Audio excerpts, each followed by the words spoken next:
జై శ్రీరామ్ అండి. ఎలా ఉన్నారు? ఈరోజు టాపిక్ ఏంటి అంటే హ్యాపీ న్యూ ఇయర్. అందరం సరదాగా కాసేపు ఫ్రెండ్స్తో కలిసి ఎంజాయ్ చేసేవాళ్ళు ఎంజాయ్ చేయడం, ఫంక్షన్కి వెళ్ళేవాళ్ళు ఫంక్షన్కి వెళ్ళటం, అపార్ట్మెంట్లో ఉన్నవాళ్ళు అపార్ట్మెంట్లో చేసుకోవడం, బయటకు ఉన్నవాళ్ళు బయటకు వెళ్ళటం, వేరే టూర్లు వెళ్ళేవాళ్ళు టూర్లు వెళ్తాం చేసుకున్నాం. దీని గురించి కూడా చాలామంది ఇది మన హిందువుల సాంప్రదాయం కాదు, ఇదంతా ఫారెన్ కల్చరు, ఇది మనం చేసుకోవడం కరెక్ట్ కాదని కొంతమంది, కరెక్ట్ అని కొంతమంది అంటున్నారు. మన చిన్నప్పుడు కూడా చూడండి, న్యూ ఇయర్ వస్తుందంటే స్కూల్స్లో కూడా కేకులు తయారు చేసి ఇచ్చేవాళ్ళు, కేకులు పంచేవాళ్ళు స్కూల్స్లో, గ్రీటింగ్ కార్డ్స్ తయారు చేసుకునేవాళ్ళం, అన్నీ చేసుకునేవాళ్ళం సరదా కోసం. అంతేగాని చిన్న చిన్న బట్టలు వేసుకుని మన పిల్లల్ని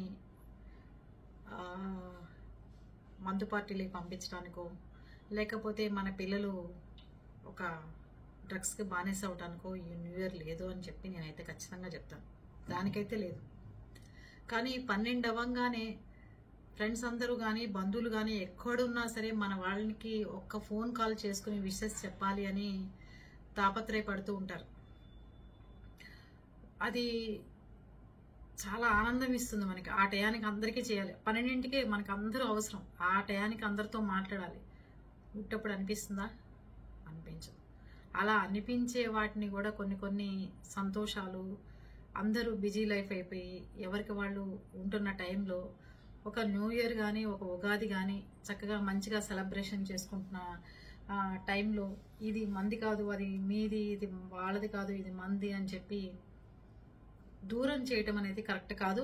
వాళ్ళు చేసినంత మాత్రాన్ని ఇప్పుడు దూరం అయిపోయే మనుషులు కూడా ఎవరు లేరు. దీంట్లో మనము మన కల్చర్ని మర్చిపోయి అతిగా చేయటం వల్ల జరిగే అనర్థాలు ఇవన్నీ. న్యూ ఇయర్ అనగానే ఒక మందు పార్టీ, ఒక గంజాయి తీసుకోవడం, ఒక డ్రగ్స్కి బానిస అవడం, లేకపోతే ఒక పబ్ కల్చరు, ఇవన్నీ వస్తున్నాయి. దాన్ని దృష్టిలో పెట్టుకుని ఇవన్నీ చెప్తున్నారు. దీని గురించి నేనేం మాట్లాడతానంటే, ఇవాళ మన ఫ్రెండ్స్ ఎక్కడెక్కడో ఉన్నా, బంధువులు ఎక్కడున్నా, న్యూ ఇయర్ అనేది మనం చాలా ఇష్టంగా ప్రేమగా చేసుకునే సెలబ్రేషన్ అంట నేనైతే. సరే, ఇదంతా అయిపోయింది. న్యూ ఇయర్కి మనమే నిర్ణయాలు తీసుకోవాలి, మీరు ఆచరించండి అని చెప్పట్లేదు. ఇలా ఉంటే మనం బాగుంటామని చెప్తున్నాను. అందరికీ మనశ్శాంతి చాలా ఇంపార్టెంట్ కదా. మనశ్శాంతి లేని జీవితాలు రోజు బిజీ లైఫ్లో చాలా ఎక్కువైపోయినాయి. ఎన్నో సమస్యలు. పొద్దున్నే ఎవరితో స్టార్ట్ అవుతుంది మనశ్శాంతి లేని లైఫ్? పని అమ్మాయితో స్టార్ట్ అవుతుంది, పిల్లలు స్కూల్కి వెళ్ళేటప్పుడు స్టార్ట్ అవుతుంది, భర్త హస్బెండ్ ఆఫీస్కి వెళ్ళేటప్పుడు స్టార్ట్ అవుతుంది ఆడవాళ్ళకి. తనేమన్నా ఆఫీసు వెళ్ళాలంటే క్యాబ్ వాడు రావడం లేట్ అయితే మనశ్శాంతి ఉండదు. దాని తర్వాత కూరలు లేవని, అవి లేవని, ఇవి లేవని మనశ్శాంతి లేని జీవితం గడుపుతున్నాము అంటున్నారు అందరూ. ఎవరిని అడిగినా సరే, ఎంత డబ్బు ఉంటే ఏం ఉపయోగం మనశ్శాంతి లేనప్పుడు అంటున్నారు ప్రతి ఒక్కళ్ళ డైలాగ్. ఇది మీకు నేను చెప్పి బోరు కొట్టించచ్చు, కానీ మన అందరి నిత్య జీవితాల్లో జరిగేది అది. మనశ్శాంతి లేకపోతే మీకు లేదా గిరిజ గారని మీకు ఎవరికైనా అనిపించవచ్చు, ఖచ్చితంగా అనిపిస్తుంది. అనిపించినప్పుడు మనకి మనశ్శాంతి కంటే ఎదుటివాడి మనశ్శాంతి పోగొట్టడానికే నేను ఎక్కువ ఇష్టపడుతూ ఉంటానండి. ఎవరు దీన్ని జోక్గా తీసుకోండి తప్ప సీరియస్గా తీసుకోకండి. నిజంగా నాకు మనశ్శాంతి లేని రోజులు గడిపేదానికంటే ఎదుటివాడి మనశ్శాంతి లేకుండా చేయడానికే నేను ఎక్కువ ఇష్టపడతాను. ఎట్లా అంటే, పని అమ్మాయి రాదు మనకి పొద్దున్నే, మనందరం లేడీస్ ప్రాబ్లం కాబట్టి లేడీస్ గురించి చెప్తున్నాను, రాదు. అప్పుడు మనం ఏం చేస్తాం?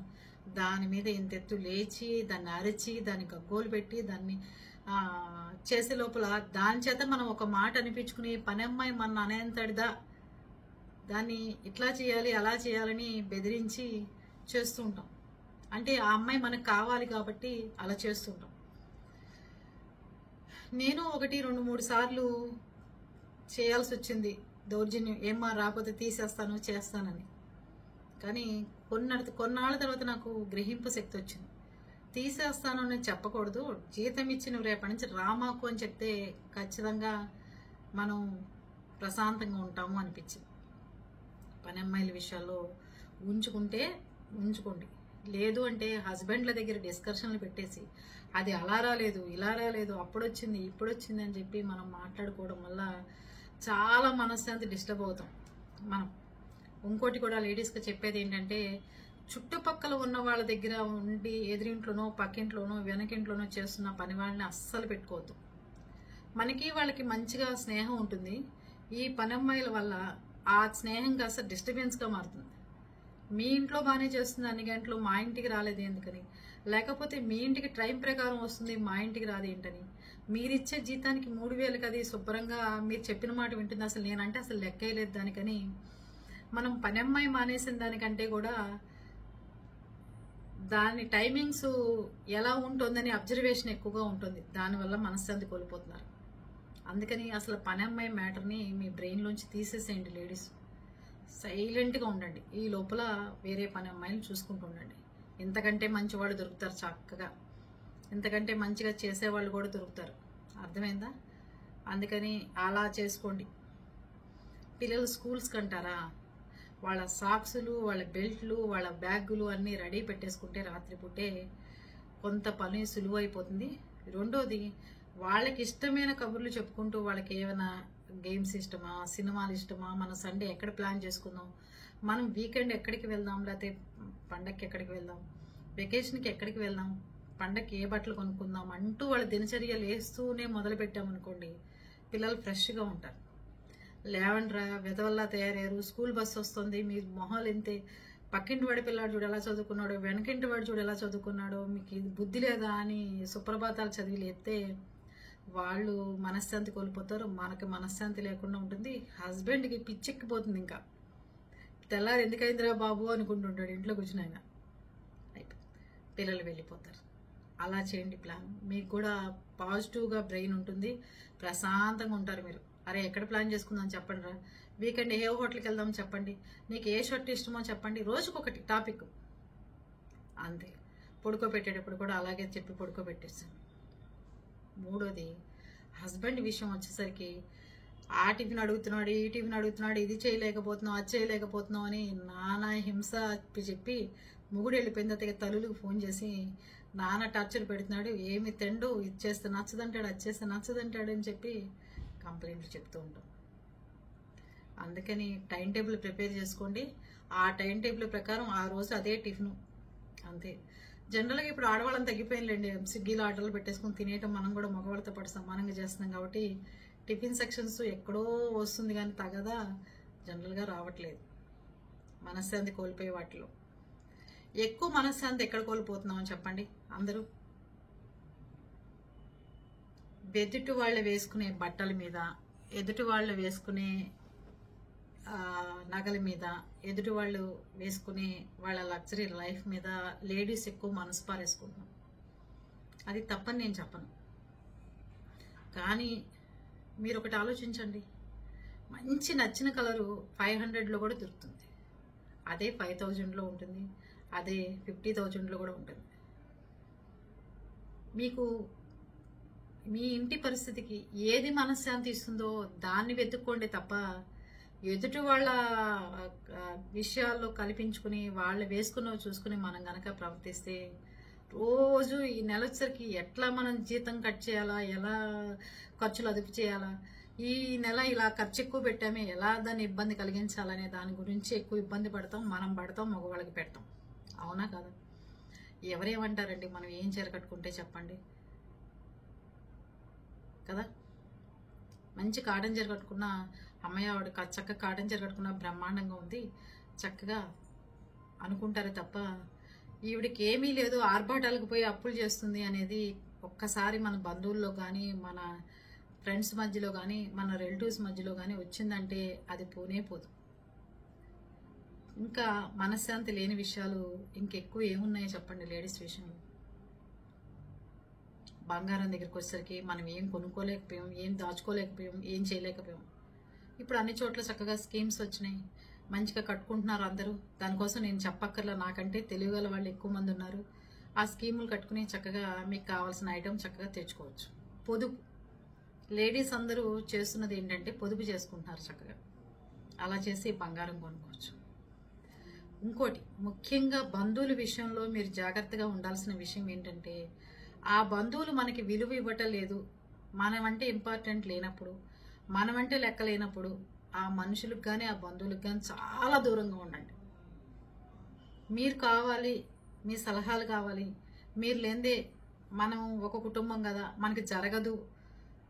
మనందరం ఒక తాటి మీద ఉండి మనం 10 మందిలో పరువు పోకుండా ఉండాలి అన్న వాళ్ళ జోలికే వెళ్ళండి తప్ప, మీరు వెళ్తే ఎగతాళి చేసి, మీరు వెళ్తే హేళన చేసి, మీరు వెళ్తే ఇలా ఇబ్బంది పెట్టే బంధువుల జోలికి అస్సలు వెళ్ళమాకండి. తగాదా పడద్దు, సైలెంట్ అయిపోండి. చక్కగా ఫోన్లు బ్లాక్లో పెట్టేసుకోండి. మనశ్శాంతిగా టీవీలు పెట్టుకోండి. మంచి మంచి వెబ్ సిరీస్లు వచ్చినాయి, చక్కగా పెట్టుకుని హస్బెండ్ పిల్లలు మీరు టైం పాస్ చేయండి. అంతేగాని దగ్గరికి వెళ్తున్న కొద్దీ వాళ్ళు మన ఎగతాళి చేస్తున్నారని మనం ఎప్పటికో 8 ఏళ్లకో 10 ఏళ్లకో తెలుసుకున్న తర్వాత అది వాళ్ళకి మనం అలవాటు చేసేసి అది వాళ్ళకి ఒక ఊత పదంలా తయారైపోయి, ఇప్పుడు నాకు నా పరువులు ముఖ్యం, నా మర్యాదలు ముఖ్యం, నాకు మర్యాదలు ఇవ్వండి అని మనం మాట్లాడినా వాళ్ళు మనకివ్వరు. అందుకని ఏ మనిషి అన్నా మన మీద ఎగతాళి చేస్తున్నా, మన పిల్లల్ని అంటున్నా, ఏం చేస్తున్నా పద్ధతి కాదు. మేము మీ జోలికి రాం, మీరు మా జోలికి రావద్దు, చక్కగా గౌరవంగా ఉందాం అని చెప్పేయండి. ఒకసారి బంధుత్వం చక్కగా నిలబడుతుంది. కొంతమంది ఉంటుంటారు, వాళ్ళ పిల్లలే గొప్ప అన్నట్టుగా హేళన చేసి మాట్లాడుతుంటారు అవతల వాళ్ళ పిల్లల్ని. ఎవరైనా ఫ్రెండ్షిప్లో కానీ బంధుత్వంలో కానీ వాళ్ళని టచ్ చేస్తే ఊరుకుంటారే తప్ప, పిల్లల జోలికి వచ్చి పిల్లల్ని హేళన చేస్తే అవతల వాళ్ళకి చంపేయాలన్నంత కోపం వస్తూ ఉంటుంది మధ్య మధ్యలో. అవునంటారా కాదా? అందుకని మనశ్శాంతి లేని జీవితంలో బంధువులు, పనమ్మాయి, పిల్లలు స్కూల్కి వెళ్ళే టైము, బంగారాలు ఇవన్నీ ఉన్నాయి. కనుక బంధువుల్ని దూరం పెట్టమని చెప్పట్లా, మనము ఎంతవరకు ఉండాలో అంతవరకు ఉంటే అన్ని బంధుత్వాలు కరెక్ట్గా ఉంటాయని నా ఉద్దేశం. అది మనం ఎప్పుడు తెలుసుకుంటామంటే, మనం శాంతం నవ్వులపాలు అయిపోయినప్పుడు, మనం శాంతం ఎదుటి వాళ్ళ చేతుల్లోకి మన జుట్టు వెళ్ళినప్పుడు మనం తెలుసుకుని, ఓహో వీళ్ళు మన అవమానిస్తున్నారా, వీళ్ళు అప్పుడు మన కించపరుస్తున్నారా అనేది తెలిసేసరికి రోజులన్నీ వెనక్కి వెళ్ళిపోతాయి. అందుకని చాలా తెలివితేటలతో ఉండండి, చక్కగా ఉండండి. బంధుత్వం చెడగొట్టుకోమని ఎవరూ చెప్పరు. మంచిగా ఉండాలి అంటే మనము మాకు ఇవి నచ్చవు, మాకు ఇలా ఉంటేనే మేము ఇలా ఉంటాము అని చెప్పండి. ఆ టయానికి వెళ్ళి ఆ టయానికి వచ్చేటట్టు ఉండాలి. ఏ ఫంక్షన్ అయినా కూడా అప్పుడు ప్రశాంతంగా ఉంటాం మనం కూడా. 4 రోజులు ముందు వెళ్ళిపోయి మన తమ్ముడు ఇల్లే కదా, మన అన్నయ్య ఇల్లే కదా, మన అక్క ఇల్లే కదా, లేకపోతే మన చెల్లెలు ఇల్లే కదా, మన బాబాయ్ ఇల్లే కదా, మన పిన్ని ఇల్లే కదా అనుకుని మనం రాసుకుని పూసుకుని మనవాళ్ళు ఇల్లే కదా అని చేస్తే దాని తర్వాత ఎన్నో మాటలు పడాల్సి వచ్చిన రోజులు వచ్చినాయి. ఆ టయానికి వచ్చి వెళ్ళిపోయే వాళ్ళకి గౌరవాలు, విలువలు. 4 రోజుల నుంచి వాళ్ళ ఇంట్లో పడి కుక్క చాకరీ చేసే వాళ్ళకేమో మర్యాద అంటే ఏంటో వాళ్ళకి తెలియనట్టుగా, మర్యాద అంటే వీళ్ళకి ఇట్లాంటి వాళ్ళకి మర్యాదలు ఇవ్వాలా అన్నట్టుగా ప్రవర్తిస్తూ ఉంటారు. అందుకని ప్రతి మనిషి జీవితంలో మనశ్శాంతి, మనీ కంటే మనశ్శాంతి చాలా ఇంపార్టెంట్. అందుకని మీ నలుగురు పర్సనల్ లైఫ్ని ఇంకోటి చేతుల్లో పెట్టమాకండి. ముఖ్యంగా పిల్లలు, మీరు, మీ హస్బెండ్ జీవితాలు తీసుకెళ్ళి ఇంకో బంధువుల చేతుల్లోనూ ఫ్రెండ్స్ చేతుల్లోనూ పెట్టమాకండి.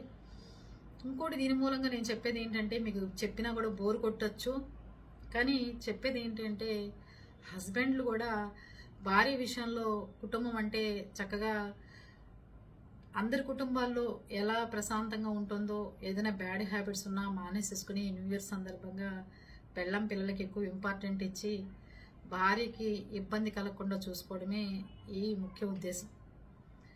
మనశ్శాంతులు లేదు అంటే టైమింగ్ సరిగ్గా లేక ఏ టైం పడితే ఆ టైం రావటం, ఎప్పుడు పడితే అప్పుడు రావటం, ఏది పడితే అది బంధువులు ముందు అంటాం, ఏది పడితే అది తన పేరెంట్స్ ముందు మాట్లాడటం అమ్మాయిని, ఇలాంటివి మనశ్శాంతి లేని జీవితాల్లో ఒకటి.